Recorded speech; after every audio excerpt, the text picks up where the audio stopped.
there, it's Darcy Sullivan from Propel Marketing and Design and the Clinic Marketing Podcast. Thank you so much for listening here. I think you're going to enjoy this clip. It's from a popular episode in our archives. Don't forget, you can leave a review on iTunes. It would mean the world. It helps spread the word about this podcast. All right, let's get into the episode.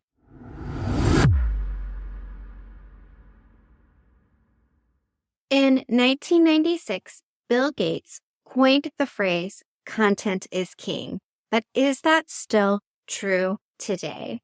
There's so much more content out there and resources now than there were back in 1996. In fact, it's kind of interesting. He coined that phrase, "content is king," and then everyone in the search engine optimization field, SEO field, said, well, if content is king, then SEO is queen, and she's really the one that rules the house. Kind of interesting how that took place. And now, though, with AI and with social media being the extreme level that they are and have evolved the way they are now, it almost feels more like content can sometimes be a joke, more of a court jester with all the foggy AI content or TikTok dances than one would consider it being the king that rules. So that's what we're talking about today. And in fact, I'm going to give you a couple simple tips and things to keep in mind to make sure that you really are making some of that quality content that's going to help you stand out from those jesters that are just out there throwing out content for the sake of content. And in order to do this, the very first step that we want to take before we post on a new piece of content on our website, whether it's on our website, a blog post, an email blast, and you can even keep this in mind when it comes to social media or a video, we want to take a step back and we want to look at the content through the lenses of our target audience and ask a few questions. Will they walk away feeling as though they have not wasted their time? This might sound simple, but with, again, so much content out there, we need to make sure that your content is going to stand out.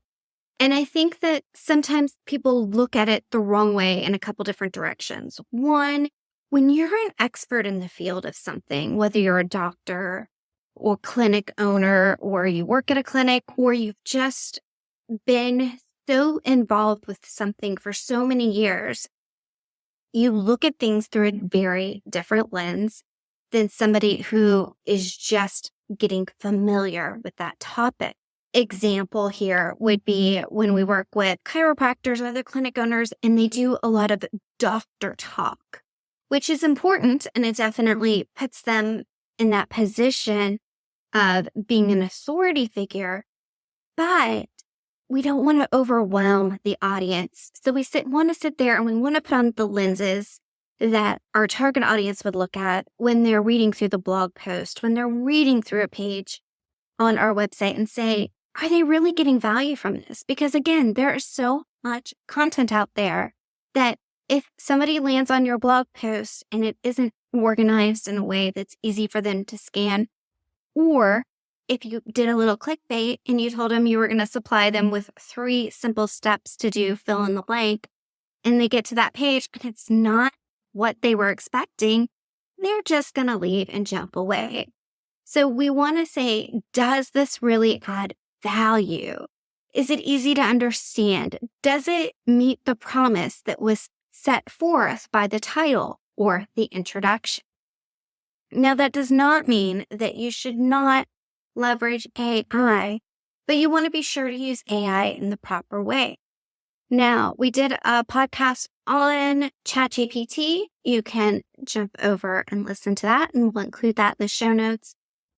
And we will also include some other resources that we're going to mention here a little bit later.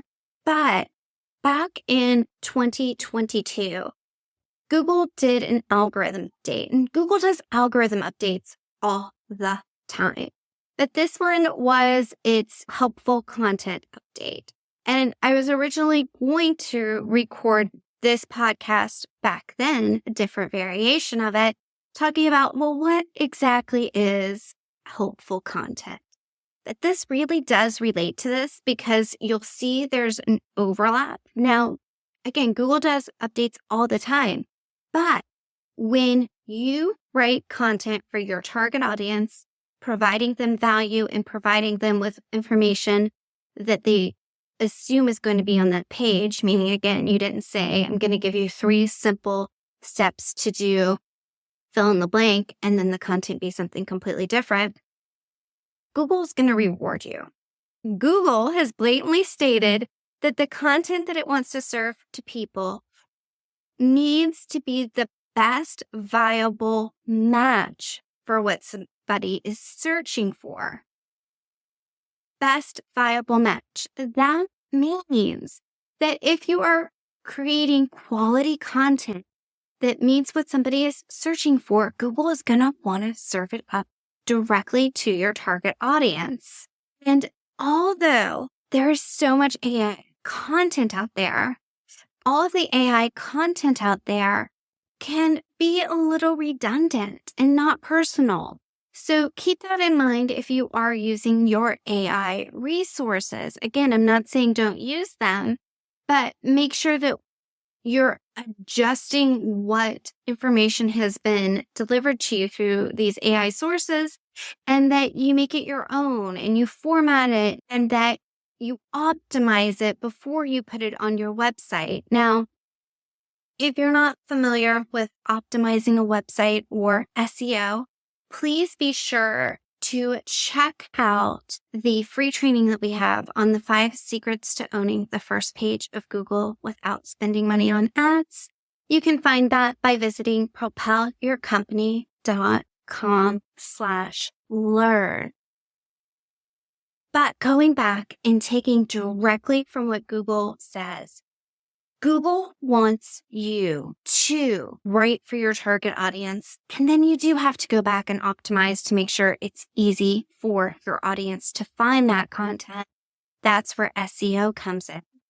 But we want to start by, again, going to that content and sitting down, whether it's a blog post, a page on your website, and saying, if I were at the target audience coming to this page, is the content helpful? If you can walk away and say, yes, somebody's going to take away prominent information from this and find what they're searching for. And again, it needs to be laid out in a way that makes it easy to scan. We talk about this all the time with SEO, using your header tags, using bullet points. We need to make sure that your content not only showcases the information needed, but that it's laid out properly. And if you can say yes to that, that is great. Because again, we want to have people have a satisfied experience when they come to your website or to your blog. We want to write with that people-first approach, creating content directly for your target audience, and then making sure that it's optimized for those best SEO, search engine optimization factors. So, are you exclusively using AI or just purchasing canned content? Do you see how that puts you at disadvantage? And we had another episode that we'll link in the show notes that talked about canned content and the pros and cons of using it. But we want to make sure that your content is fresh. We want to make sure that you're not just summarizing what other people have said, because that doesn't add value. And sometimes when you pull AI content, that's all it does, is it basically summarizes what other people have said. So it's nothing new, and it's nothing that really adds value. Does the content make your reader feel like they need to do an additional source for better information?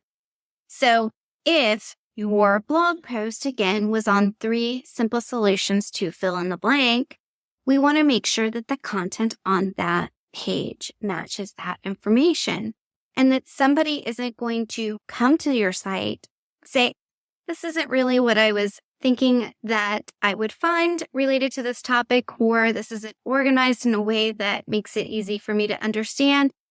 Boom, I'm going to leave. We also want to make sure that you're not just writing to meet a particular word count, because Google stated it does not have a preferred word count. And people ask that all the time.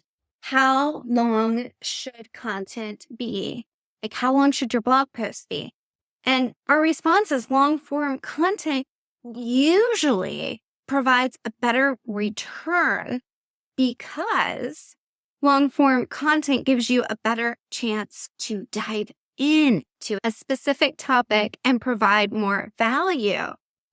We also want to make sure that your content matches a promise. So if you said that in your content you were going to answer a specific question, that you actually answer it and you don't just talk around the topic. Pretty simple stuff here. Basically, we want to make sure that the content you're developing is fresh, that it meets the user where the user is at. And those are some of the biggest takeaways. So keep all of this in mind when you're putting together your content so that your content can be king and not the jester of the court. Are you a chiropractor, physical therapist, acupuncturist, wellness practitioner, or other clinic owner looking to attract more patients and grow your healthcare practice? Welcome to the Clinic Marketing Podcast. Together, we'll explore topics like SEO, local search engine optimization, website design, social media marketing, content creation, helpful marketing tools, AI, and more.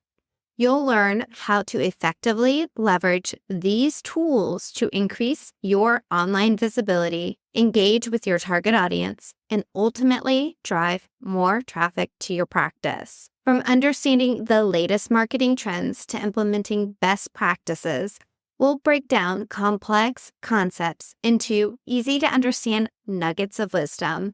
You'll get practical tips to help you stay ahead of the curve and outshine your competition. Get ready to unlock the secrets of successful clinic marketing. Together, let's propel your practice.